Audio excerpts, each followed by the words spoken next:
Hello, everybody. Welcome back to Game Bro Station for another episode of the Game Brocast, where we'll be reviewing Netflix's new series, Disenchantment, a tale of fantasy and drunkenness. Whoa, isn't this going to be great, folks? But before we get straight into that, let me remind you, we have other Brocast TV review shows, such as DuckTales. Woo! And we also have another show, which me and Jared do a show called Weekend Review, where we just talk about some highlights of the week, game news, movie news, various things like that, as well as game releases. Throw a touch of comedy in there, but give you our honest opinions on reports that have come out on stuff. So be sure to check that out. But you didn't come here to hear me babble. You came here to hear more about Disenchantment. That's right, folks. Matt Groening's new hit series, Disenchantment, with people like a little demon named Lucy, the main character who I should have introduced first, named Princess Tiabini, and an elf named Elfo, in case that wasn't obvious. Not to mention a bunch of fun voice actors. Eric Andre is actually Lucy, for any of you comedic fans out there. Wow. But also, feeling a little more Futurama than Simpsons, we got a great returning cast of voice actors in this one, ladies and gentlemen. John DiMaggio himself is King Zog. Tress MacNeille is the Queen, and a few other characters. You'll recognize her voice right away, a true classic. And Maurice LaMarche, you won't forget him. You never forget the brain. No. It's an all-star cast and some good solid writing. But hey, we're here to talk about the series and Princess Tiabini, or Princess Beans, just constant drunkenness and rebelliousness, not getting married, and just all around having a little elf as a good guy on your shoulder and a little demon as well. A little demon on your shoulder. You guys, it's Matt Groening's new hit series. What do you think? He's now got 3, just like Seth MacFarlane. Wow. All hail King John DiMaggio. Long may he reign. May his ass be forever shiny. My ass is forever shiny. Oh, no. Matt, that didn't sound like John DiMaggio at all. You sound That like didn't a baseball. either. You sound like a baseball. That sounded like Joe DiMaggio. A little bit of a different John. You're really bad at this. Yes. I don't even know who that was. The best Tress MacNeille I've ever heard. But as you can see, folks, this series seems to have really tickled our ribs here and given us some good laughs, huh? I mean, what do you guys think as we see Princess Tiabini trying to find her place in the kingdom and, just all the colorful characters she meets along the way? Well, I actually think this is a pretty solid series so far. I haven't been able to watch every single episode just yet, but I've seen a large chunk of it to really get the overall tone of the show. Some of it's more comedic setting type of episodes to some more action-oriented ones. And I think it's a really solid show. I think Matt Groening did a good job here. I don't know if you guys saw the Late Night with Seth Meyer interview he did with him. No, I haven't. I was going to share it to you, but unfortunately the clip I found didn't contain some of the highlights. He was actually talking about how some of these characters actually existed way before The Simpsons began. Really? Especially Elfo. Like, Elfo was actually one of his very first characters he's ever come up with in his style. Ooh, like with those rabbits of his, right? Yeah, kind of in those veins. And he was kind of talking about his process and like, he believes when it came to designing characters, it's all about building an iconic silhouette. Not so much in the details or the colors or anything like that, but it's like if you just see a silhouette of that character, oh, that's Homer Simpson. Oh, that's Bender. Oh, that's Fry. Oh, we see that perfectly with Lucy. Lucy's basically a silhouette. Yeah, so it was kind of cool to see him kind of go over why Elfo was probably one of his first original characters, but also establish the Matt Groening style. That he's said, yeah, I guess this is my style now, and apparently he made it as a kid. So, oh yeah, no. When you see this series, it has that Matt Groening look all over it. Yeah. And John DiMaggio himself has said, it's like The Simpsons meet Game of Thrones, and really also just talking about Matt Groening and animation art style. There's a lot of things in this series that I think really highlights Matt Groening's own appreciation for the history of animation as well. There's a lot of fun moments in here that definitely have, some little callbacks, if you will. Even Lucy, despite being even more simpler than I think some of the ones have, kind of does have this. He's a shadow, but his overall proportions and look have this very kind of, early 1920s little black and white cartoon devil vibe to him in and of itself. You can almost see him guest starring in Cuphead or something. You really could. Yeah. You really could. And it, Like even Elfo's, like the elf kingdom has this very like early like silly symphonies vibe to it with the kind of over the top little la di da da da. We're happy folks, Singing happy songs, making candy for everyone, but never yeah. leaving the wall. This is a rip-off of Smurf Village, but it actually has some creepy connotations. Wow, guys. Man, that's Jared's elf impression. Yeah, sounds very different than what he normally sounds we like. apologize if we have offended any elves currently listening or viewing the program. But yeah, I mean, I do not represent the Lollipop Guild. legally he does not represent the Lollipop Guild. What? No, we don't get all those benefits now. Yeah. But the first episode, it's kind of a weird 45-minute episode, Oh, yeah, it's like 39 minutes, almost 45 which is a minutes, little yeah. weird because everything else is more kind of close to the 30 range you expect for an episode. But it kind of ends, and then episode 2 is kind of like the ending of, I feel like, that episode. Like, it would have made more sense if it was just like an hour long. Yeah. How that was Yeah. cut up was kind of weird for me with where that story was going. Yeah, the Netflix show duration thing is very strange. It is. I can't tell if that's a creative thing or just sort of part of the the Netflix process. I I think think that's how they do it. I think it's a mixture between the Netflix process and also giving their creators kind of freedoms to work within their own parameters. I'm guessing as long as they hit like a certain like duration, that's really that all matters. Now we should note this currently on Netflix is labeled as part 1, not necessarily season 1, and we only have 10 episodes. So for all we know, part 2 will have like another 10. So we're more at like a more usual kind of 20 some odd episode thing. But I will interject a little bit there. I'm pretty up to date with DreamWorks Troll Hunter show, and that show also does part 1, part 2, part 3, but part 1s and all those are pretty much their version of seasons, so you could interchange them. Okay, so Yeah. we're Based off what I've seen. I don't remember how Stranger Things does it. Then I think Same Stranger way. they do parts. They don't. Do I believe seasons? so. That's like part Okay, 1, part 2. the 21st century people. Let me tell you. Back when you just had orcs and everything running around. No, them laser discs. You gotta buy at the local shop. Yeah. Now, I think the first episode 1 and 2, which again we said kind of weird in terms of their length and pacing, a little rough. I think going into it, I think you kind of maybe have to be a bit of a fan of Matt Groening and the Futurama style in particular to kind of get through those just a little bit. But like after that, I think the series really kind of takes off and finds its own stride. This is still season 1, so like I said, season 1 usually a series is finding its stride. If you go back and even look at The Simpsons and Futurama, I think a lot of people say, yeah, maybe the first seasons didn't have the best episodes, but they're really fun going back to. Yeah. So I'm really looking forward to and I don't know if it's gotten greenlit for a second season yet. I'm looking forward to more, I think. But yeah, but before we get into more details, Jared, why don't you tell us what did you think of the main character dynamic of those 3 characters, being Elfo and Lucy? How did they grab you in terms of their chemistry and stuff? Of course. Honestly, I love their chemistry. Like, everyone plays their part well. Lucy really does fit the role of the little devil on her shoulder. Although, to begin with, in a way, she didn't need him. Yeah. Like Tia Beans, Bean. whatever. Yeah, Princess Bean. Being Yeah, Princess Bean of the Bean Kingdom. She didn't need a devil on her shoulder, but she got one anyway from some weird culty looking people, but we don't know who their from thing some is. weird pseudo-Egyptian Behold kind of green culture. flame. Yeah, green I'll praise flame. it and blaze it. 420 green. I don't know.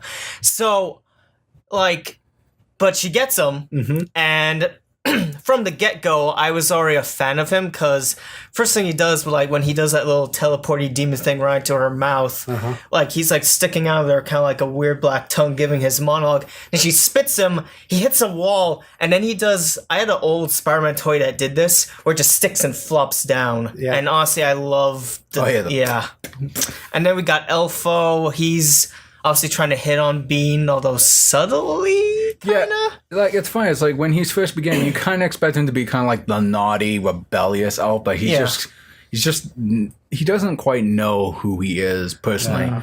And so, like when he does enter Dreamland, the Kingdom of Dreamland, he kind of goes back to his elf roots, where he's just naive and positive about everything. Yeah.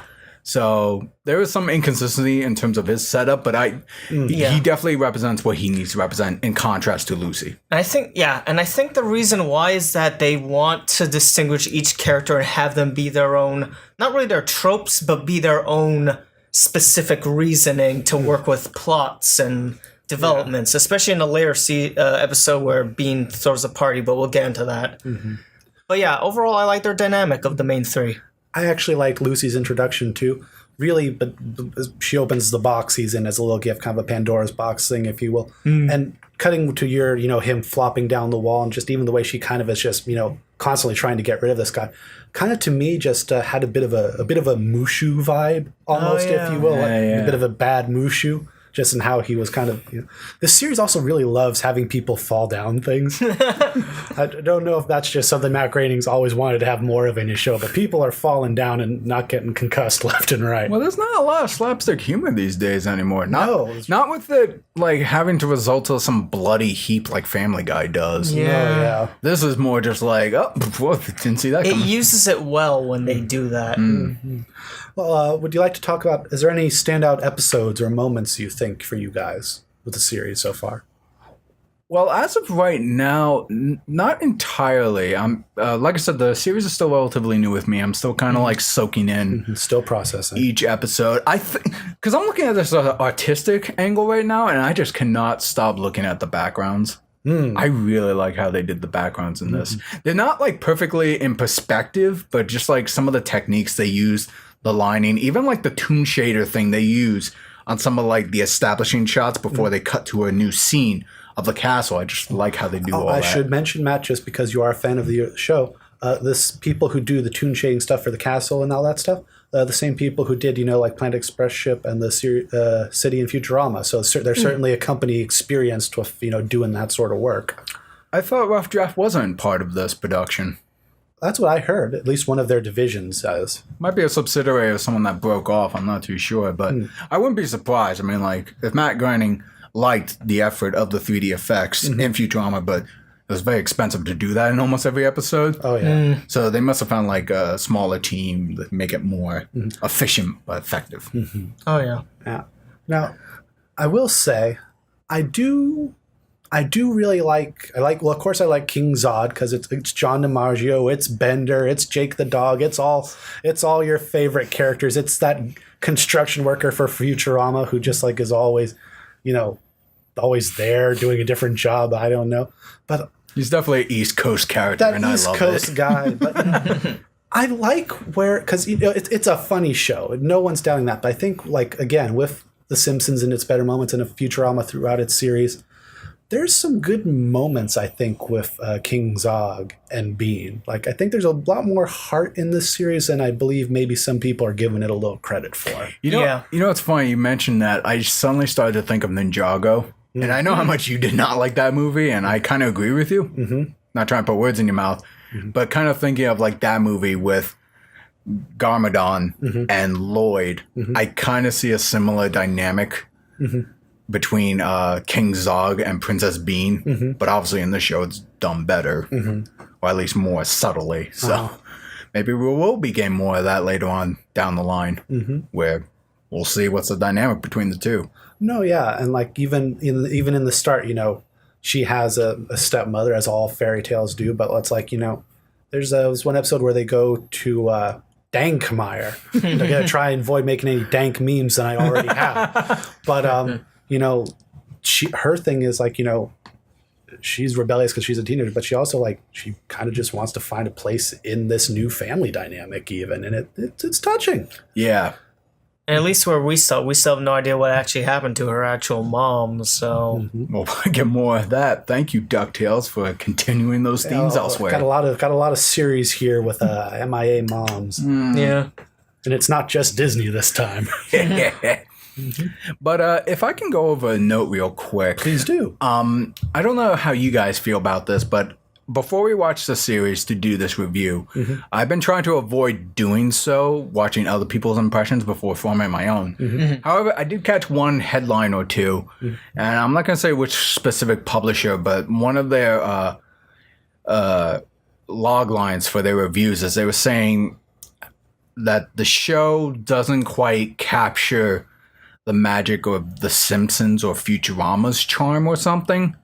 Or something along those lines. And I kind of thought to myself, a lot of people have been using the Simpsons comparison. Yeah. And I don't think that if you have to view this on the premise of some other project similar to it, I don't think Simpsons is the way to go. No. I think that show's theme and dynamic doesn't quite match up to this. To me, this is more akin to Futurama's setting.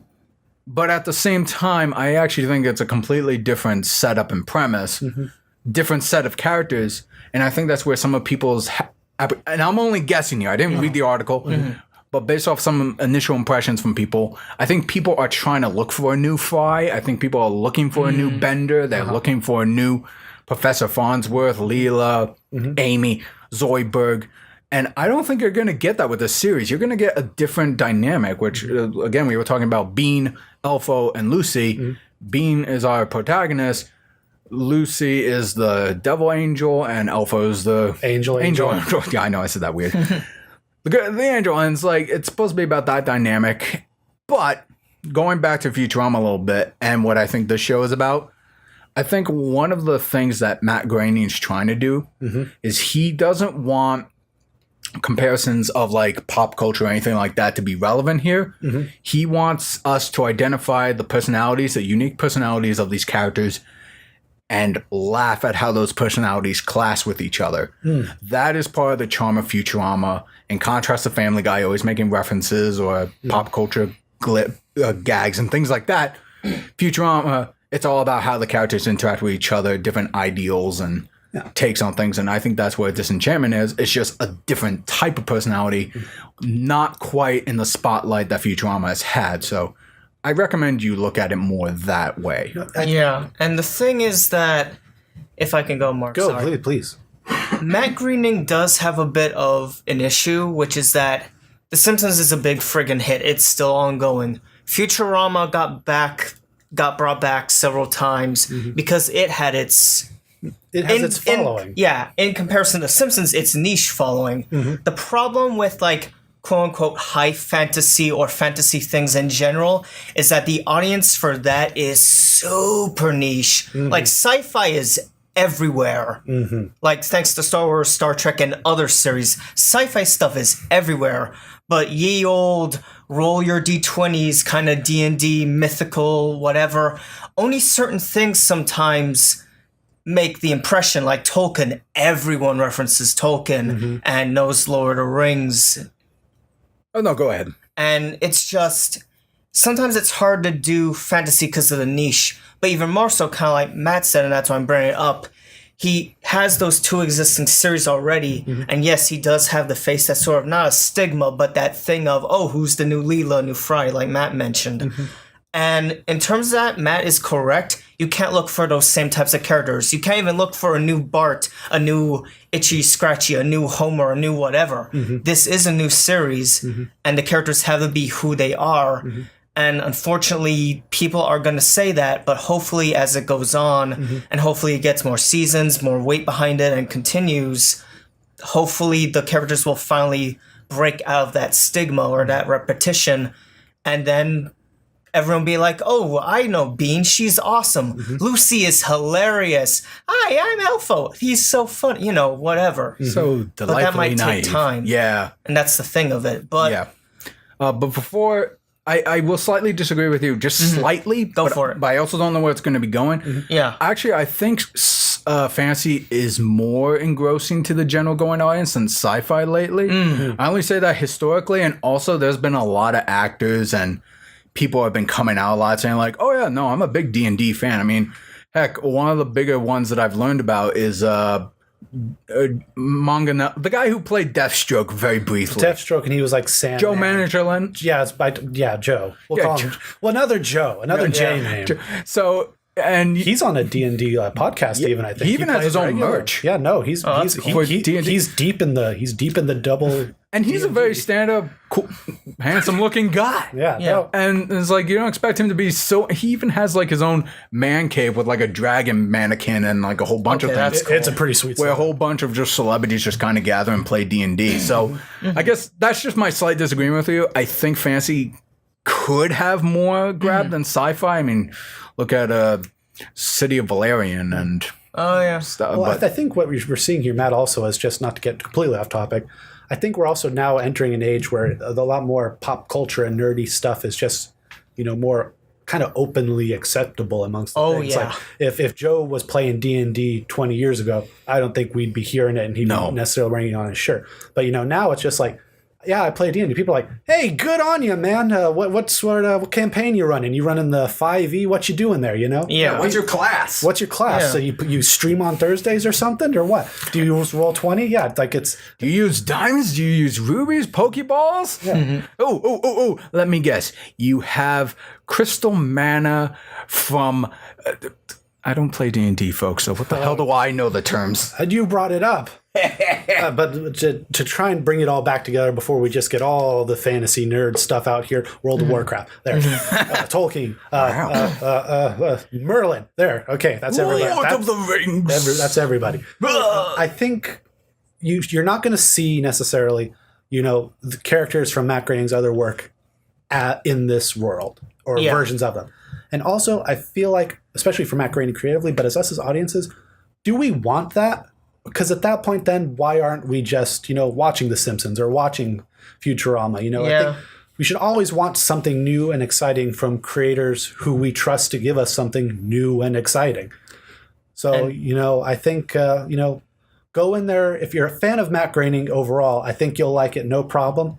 But if you're just looking, if you're coming in it and looking for, the new Homer, the new Bart, the new Bender, the new Fry, try not to come into it with that mindset. Yeah.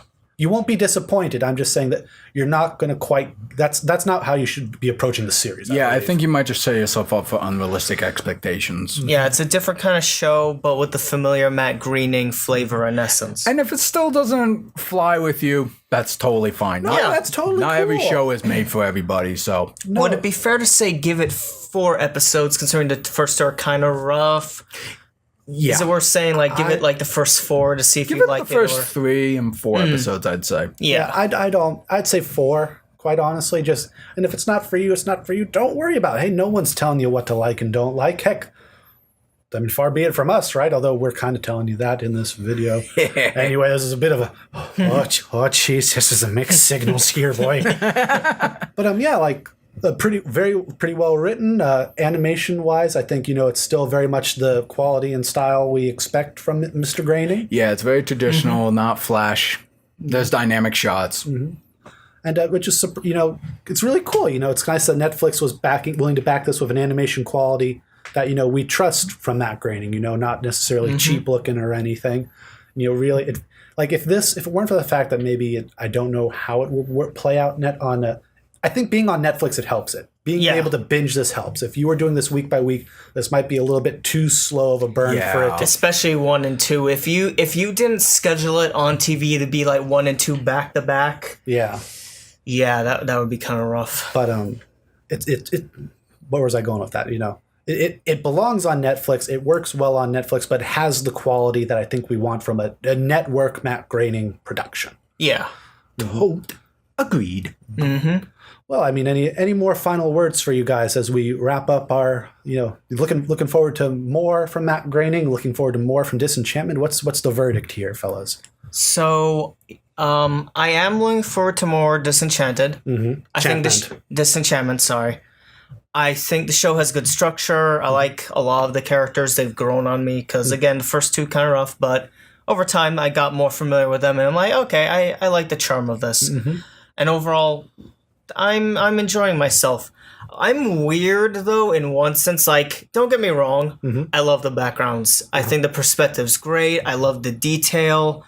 But sometimes just because it clashes with Matt Groening's style of animation, I get distracted both by the backgrounds and by the characters. Sometimes, I'm in the scene, I'm invested, and then I see all this fine detail that's beautiful.